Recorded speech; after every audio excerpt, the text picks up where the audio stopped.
Pemirsa Kasana, kita tentu tak asing lagi dengan bidadari surga. Wanita yang dilukiskan Al-Quran dan hadis Nabi sebagai makhluk wanita yang sangat sempurna.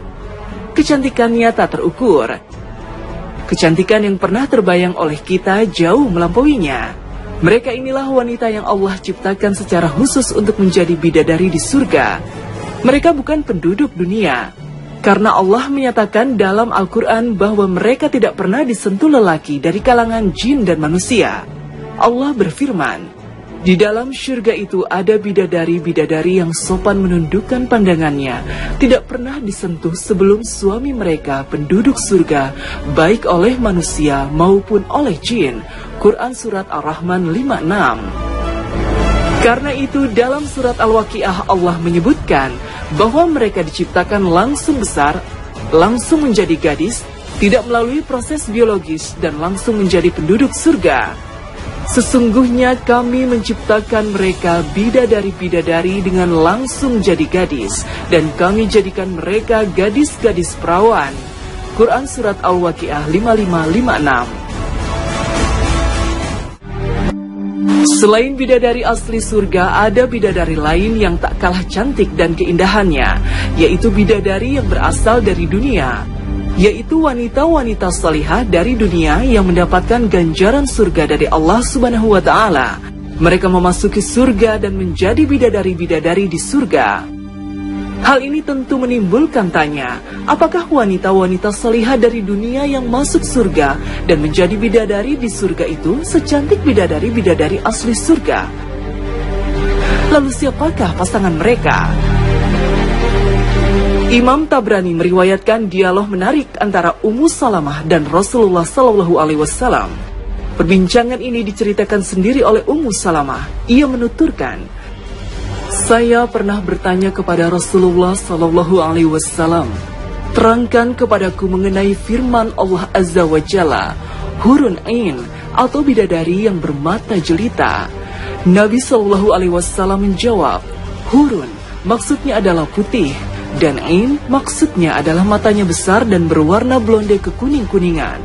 Wanita haura itu putih seperti sayap burung nasar atau elang.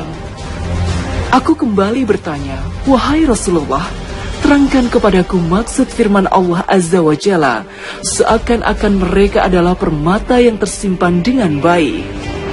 Rasulullah SAW menjawab, warna putih kulit mereka seperti warna putih mutiara yang ada dalam kerang, dan tidak pernah disentuh tangan siapapun. Aku bertanya lagi, wahai Rasulullah, terangkan padaku maksud firman Allah Azza wa Jalla. Di dalam surga-surga itu ada bidadari-bidadari yang baik-baik lagi cantik-cantik. Rasulullah menjawab, mereka adalah wanita-wanita yang mulia akhlaknya dan cantik rupanya. Aku berkata, wahai Rasulullah, terangkan padaku tentang maksud firman Allah Azza wa Jalla. Seakan-akan mereka adalah telur yang tersimpan baik. Rasulullah SAW menjawab, kelembutan dan ketipisan kulit mereka mirip kelembutan dan ketipisan kulit yang engkau lihat pada kulit dalam telur. Aku bertanya, wahai Rasulullah, terangkan padaku tentang maksud firman Allah Azza wa Jalla, urban atroban. Rasulullah SAW menjawab, mereka adalah wanita-wanita yang tertahan di dunia dalam keadaan tua renta, penglihatannya kabur dan kotor bulu alisnya. Setelah itu Allah menciptakan mereka dalam keadaan perawan-perawan muda. Urban berarti selalu rindu dan cinta kepada suaminya. Atroban berarti sepantaran. Aku berkata, wahai Rasulullah, manakah yang lebih baik antara wanita-wanita dunia dan bidadari-bidadari yang bermata jelita? Rasul menjawab, wanita-wanita dunia lebih baik ketimbang bidadari-bidadari bermata jelita, sebagaimana bagian luar itu lebih baik daripada bagian dalam. Aku bertanya, wahai Rasulullah, apa yang menyebabkan wanita-wanita dunia lebih baik ketimbang bidadari-bidadari yang bermata jelita? Rasulullah SAW menjawab, Yang membuat wanita-wanita dunia lebih baik ketimbang bidadari-bidadari yang bermata jelita adalah sholatnya, puasanya, dan ibadahnya kepada Allah Ta'ala. Allah memberikan cahaya yang bersinar pada raut muka mereka dan mengenakan pakaian sutra pada badan mereka. Warna kulit mereka putih, pakaian mereka berwarna hijau, perhiasan mereka berwarna kuning, pedupaan mereka adalah mutiara, sisir mereka adalah emas. Mereka berkata, kami hidup terus dan tidak mati. Kami senang selama-lamanya dan tidak menderita lagi. Kami berada di surga ini selama-lamanya dan tidak pindah daripadanya. Kami selalu ridho dan tidak cemberut selama-lamanya. Berbahagialah bagi siapa saja yang memiliki kami dan ia menjadi milik kami. Aku bertanya, wahai Rasulullah, ada di antara wanita dari kalangan kami yang menikah 2 atau 3 kali. Jika ia meninggal dunia, kemudian masuk surga termasuk suami-suaminya, maka siapa yang menjadi suaminya? Rasulullah SAW menjawab, wahai Ummu Salamah, ia diberi kebebasan memilih mana di antara suaminya yang paling baik akhlaknya. Ummu Salamah kemudian berdoa, ya Robi, jika suamiku yang ini adalah yang paling tampan di dunia, maka nikahkanlah aku dengannya. Rasul bersabda, wahai Ummu Salamah, ketampanan wajah musnah dengan kebaikan dunia dan akhirat. Meski sebagian ulama menilai hadis ini lemah, hanya saja banyak ulama yang menegaskan, mengatakan bahwa bidadari asal dunia, para wanita mukminah Bani Adam lebih indah dibandingkan bidadari asli surga. Ibnu Mubarak misalnya menyampaikan riwayat dari Hibban bin Abi Jabalah. Beliau mengatakan, sesungguhnya wanita dunia yang masuk surga lebih unggul dibandingkan wanita surga, disebabkan amal yang mereka kerjakan sewaktu di dunia. Wallahu a'lam bishawab.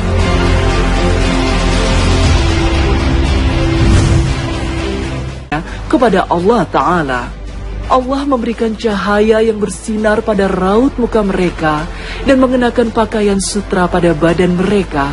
Warna kulit mereka putih, pakaian mereka berwarna hijau, perhiasan mereka berwarna kuning, pedupaan mereka adalah mutiara, sisir mereka adalah emas. Mereka berkata, kami hidup terus dan tidak mati. Kami senang selama-lamanya dan tidak menderita lagi. Kami berada di surga ini selama-lamanya dan tidak pindah daripadanya. Kami selalu ridho dan tidak cemberut selama-lamanya. Berbahagialah bagi siapa saja yang memiliki kami dan ia menjadi milik kami. Aku bertanya, wahai Rasulullah, ada di antara wanita dari kalangan kami yang menikah 2 atau 3 kali. Jika ia meninggal dunia, kemudian masuk surga termasuk suami-suaminya, maka siapa yang menjadi suaminya?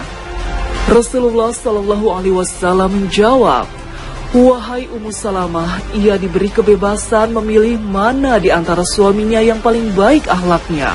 Ummu Salamah kemudian berdoa, ya Robi, jika suamiku yang ini adalah yang paling tampan di dunia, maka nikahkanlah aku dengannya. Rasul bersabda, wahai Ummu Salamah, ketampanan wajah musnah dengan kebaikan dunia dan akhirat. Meski sebagian ulama menilai hadis ini lemah, hanya saja banyak ulama yang menegaskan, mengatakan bahwa bidadari asal dunia, para wanita mukminah Bani Adam lebih indah dibandingkan bidadari asli surga. Ibnu Mubarak misalnya menyampaikan riwayat dari Hibban bin Abi Jabalah. Beliau mengatakan, sesungguhnya wanita dunia yang masuk surga lebih unggul dibandingkan wanita surga, disebabkan amal yang mereka kerjakan sewaktu di dunia. Wallahu a'lam bishawab.